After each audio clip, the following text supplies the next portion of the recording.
নতুন দলের আবাস প্রয়োজনে নতুন আরো একটি দল গঠন করা হবে। নতুন বাংলাদেশ গড়তে চান সাম্প্রতিক গণ আন্দোলনের নেতা বৈষম্য বিরোধী ছাত্র আন্দোলনের সমন্বয়করা। যদি ছাত্র নাগরিক আমাদের কাছ থেকে দাবি করে তারা আমাদের উপর যদি আস্থা রাখে যে আমাদের মধ্য দিয়ে ইতিবাচক সংস্কার সম্ভব, রাষ্ট্র কাঠামোর ইতিবাচক পরিবর্তন সম্ভব, সেই ক্ষেত্রে আলোচনা অনুযায়ী প্রয়োজন অনুযায়ী সিদ্ধান্ত নেওয়ার সুযোগটি অবশ্যই আমাদের জায়গা থেকে ইতিবাচক মনোভাব সবসময় থাকবে। বৈষম্য বিরোধী ছাত্র আন্দোলনের মূল সমন্বয়ক যে ৬ জন ছিলেন তাদের মধ্যে অলরেডি অন্তর্বর্তীকালীন সরকারের উপদেষ্টা হিসেবে ২ জন রয়েছেন।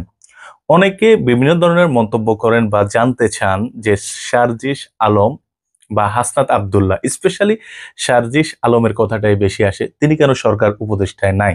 কারণ এই বৈষম্য বিরোধী ছাত্র আন্দোলনে যতগুলো পদক্ষেপ ছিল, যত ভূমিকা ছিল, মানে চমৎকার ভূমিকা, সবারই ভালো ভূমিকা ছিল, কিন্তু চমৎকারের মধ্যে ছিল সার্জিস আলমের।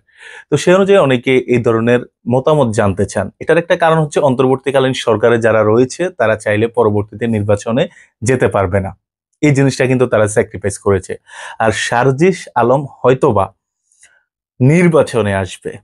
এবং বৈষম্য বিরোধী ছাত্র আন্দোলনের সমন্বয়ক হাসনাত আব্দুল্লাহ, তিনি অলরেডি মিডিয়ার সামনে বলেছেন যে দেশ এবং দেশের মানুষ যদি চায় প্রয়োজনে নতুন দল গঠন করা হবে দেশকে এগিয়ে নেওয়ার জন্য, দুর্নীতিমুক্ত বাংলাদেশ গড়ার জন্য, এবং ছাত্রদের কথা বিবেচনা করে সকল কিছু চিন্তা করে প্রয়োজন যদি সর্বসম্মতি হয় নতুন দল গঠন করা হবে।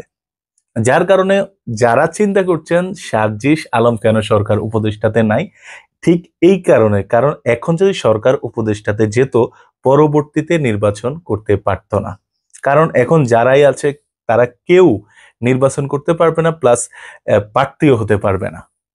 যার কারণে যাতে সার্জিস আলম দেশটাকে রাজনৈতিকভাবে যে বিষয়গুলো এগুলা একদম সাজিয়ে গুছিয়ে পরবর্তী জাতীয় নির্বাচনের জন্য হয়তোবা প্রস্তুতি নিচ্ছেন, যাতে সুন্দর এক সোনার বাংলা স্বাধীন সার্বভৌমত্ব দেশ গড়া যায়, যেখানে কোনো দুর্নীতি থাকবে না, যেখানে সর্বসাধারণের জন্য বাংলাদেশের সবকিছু থাকবে স্বাধীন, বিচার বিভাগ হোক, সবকিছু হোক।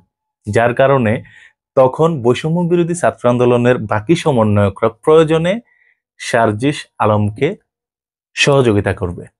যার কারণে সার্জিস আলম বর্তমান সরকারের উপদেষ্টা হিসাবে নেই। আশা করি বিষয়টা বুঝতে পেরেছেন। এবং নতুন দলের যে আবাসটা, প্রয়োজনে নতুন দল গঠন করা হবে, এই বিষয়ে কার কি মন্তব্য সেটা অবশ্যই আজকের ভিডিওর কমেন্ট বক্সে জানাতে ভুলবেন না।